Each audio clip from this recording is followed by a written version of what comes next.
Hello, welcome back. Today we have a book haul.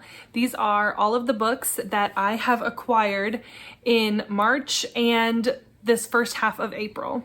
So I just recently went on a girls trip with some of my beautiful friends here on YouTube, and well, now friends in real life too, not just on YouTube. My friends Gwen, Jesse, Jordan, and Summer. We all went to my friend Gwen's house for a long weekend, and we did so much fun stuff, but you know we did quite a bit of book shopping. So I have some books that I got before that, and then I will talk about all the books that we got on our girls trip. So I'm going to try and section these into different things because we went to the book exchange, which is a used book exchange type of system. I have some that I got from some independent bookstores, some from Barnes & Noble, some book of the month. So we're just going to separate them out into different categories. Okay, so we're going to start with my book of the month books. So first I have The Only Survivors by Megan Miranda. I don't have a great track record with Megan Miranda, but I am going to read this for my friend Jesse's book club, the Sleep When I'm Dead book club. I will link it below the announcement video. But this one, I am honestly not even sure what it's about. I just saw that Jesse was doing it, and I saw that it was based in the Outer Banks, and I was sold. Years ago, there was a group of high schoolers that died in looks like maybe a bus crash. Not all of them died. 9 of them escaped. And then after that, they one by one slowly start dying off.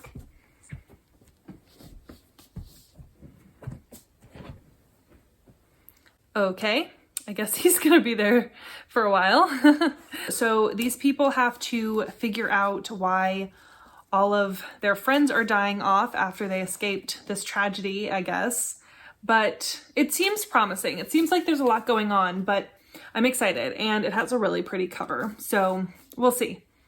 Next we have a historical fiction, and it's The House is on Fire by Rachel Beanland. And this is about a theater that catches on fire. It's set in Richmond, Virginia, which I live in the state of Virginia. I don't live in Richmond, but I live in Virginia, in 1811. And so this theater goes up in flames, and all of these different people that are somehow related to the theater industry have to make these decisions to figure out how to save everybody. So I'm very excited for this one. Oh, and the author lives in Richmond, Virginia. So that's pretty cool. And that's a pretty neat cover. I have really been making a point to try and find historical fiction that don't have to do with war. So I hope I like this one. And then the last book of the month book that I have is Lone Woman by Victor LaValle. And this is, I believe it's maybe horror or speculative horror about a woman who lives in the year 1915, and she is a homesteader who flees from California to Montana. And there's also a chest that is never opened. So we don't know what's in this chest, but it says, a woman with a past, a mysterious trunk, a town on the edge of nowhere, and a bracing new vision of the American West, from the award-winning author of The Changeling, which I haven't read that book, but I have seen the movie. So I'm excited for that one. And those are the 3 book of the month books that I have hauled in March and April. Okay, next I'm going to talk about a book that was actually sent to me by a publisher. So a marketing team reached out to me and asked if I would like to have a copy of this book, and it's signed by the author as well. And it is High Wire, and the author is I believe it's said as Maj, I believe. And this is a airplane thriller, and the author is a pilot. So it's about a pilot, Kate Gallagher, who is flying a plane, and the plane is taken over by a lethal computer virus, and she kind of loses control of the plane. And it's all about how she navigates that. And this sounds just like Falling by TJ Newman, and I really loved that book. So I'm hoping that this one gives me that same heart-pumping, high-stakes, energy, thrilling vibes that I got from Falling. And the author signed it for me, so that was really cool. They sent me a really cute little PR box that I talked about on my Instagram, and I'm really excited to get to this. This next book I never thought that I would haul and have in my possession, but it is The Invisible Life of Addie LaRue by V.E. Schwab. And this is the new Barnes & Noble paperback edition with deckled edges, and it is just gorgeous. And I am reading this because my friend Brooke really wants me to try getting into a little bit of magical realism, fantasy-esque, and so I feel like this is about as much fantasy as I will be able to handle. So if you don't know what this book is about, you may have been living under a rock, but it's essentially about Addie LaRue, who strikes a deal with the devil to where she will live for a really long time, like pretty much infinitely, it sounds like, but the catch is that nobody will remember her.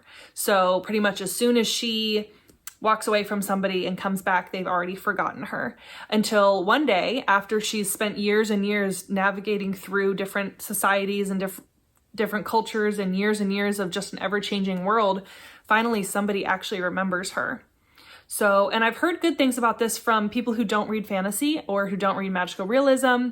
And so I'm a little nervous, but we'll see. And it's blurbed by Jodi Picoult, so how bad can it be, right? So the next book from Barnes & Noble is Set on You by Amy Leah, and I got this because it is the first book in the Influencer series. So I read X's and O's for the X's and O's readathon in February, and this is the first book in that set, and it's about a curvy influencer. She's a curvy fitness influencer named Crystal, and then she meets a firefighter named Scott at the gym. And so now I have both books in the set, and my friends really enjoyed this book, so I want to see what all the hype is about. And then now this last Barnes & Noble book brings me into the books that I got on my girls trip with Gwen and Jessie and Summer and Jordan. And the first one is The Neighbor Favor. I got this at the Barnes & Noble in Gwen's area. And this is about two people living in New York, and they are emailing back and forth, but they don't even know that they're emailing back and forth. They just think they're neighbors. So they're neighbors, and they don't know that they've been emailing back and forth as a author and a writer for a while. I'm excited for this one, and I'm just hoping that it's not a lot of the miscommunication trope, because I don't really enjoy that, but I've heard good things, and this cover is just so cute, and it matches my nails. Okay, in addition to Barnes & Noble, we also went to two different indie bookstores in Gwen's area during our girls trip. The first being Eleanors. And Eleanors is a feminist wine and bookshop, which we love a feminist moment and add wine. So I really wanted to support that bookstore, and so I picked up The Year of the Tiger by Alice Wong, and this has been on my anticipated list. I've been wanting to read this for a while. I read Disability Visibility by Alice Wong, and that is a compilation of different essays, poems, short stories, different writings, different works of disabled Americans, and this is a similar vibe, but it's disabled Asian Americans living during the pandemic, and it's just different works and different aspects of life, and there's all kinds of different graphics and pictures. And then we also went to Prince Books, and Prince Books was so wonderful. They have this really cute little cafe attached to it, and they have a very curated collection, but it's books that you don't really see very often. And I found so many books. I had like 5 or 6 books, and I thought to myself, Lena, you have to pare this down a little bit, but I kept on seeing books that I've had on my Amazon wishlist for a while, so I definitely wanted to knock those off because I've been wanting to read them for a bit. First is Stephanie Fu, and it's What My Bones Know. And please just let me just take a second with this cover. Oh my goodness, absolutely stunning. And this is about a woman who is living the American dream. She has a great job, a great boyfriend, but she has staggering, debilitating PTSD.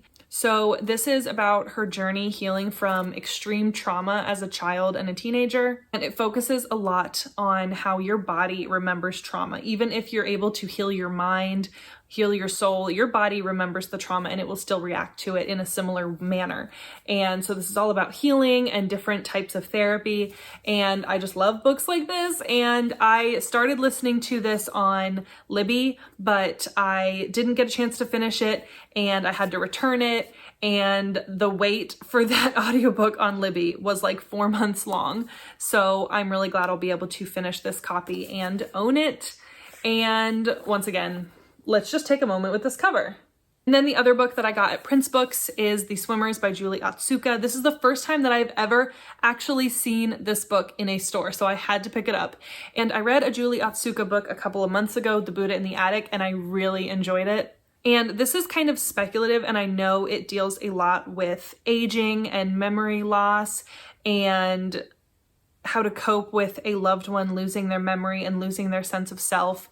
And so I expect to cry with this one, just like I did when I read Scribd by Ian Reid, but this is also a beautiful cover, and I'm excited to have this on my shelf along with The Buddha in the Attic. Okay, now let's talk about the books that I got at the book exchange. So I took some books and I turned them in for credit, and then I used the credit to get these books.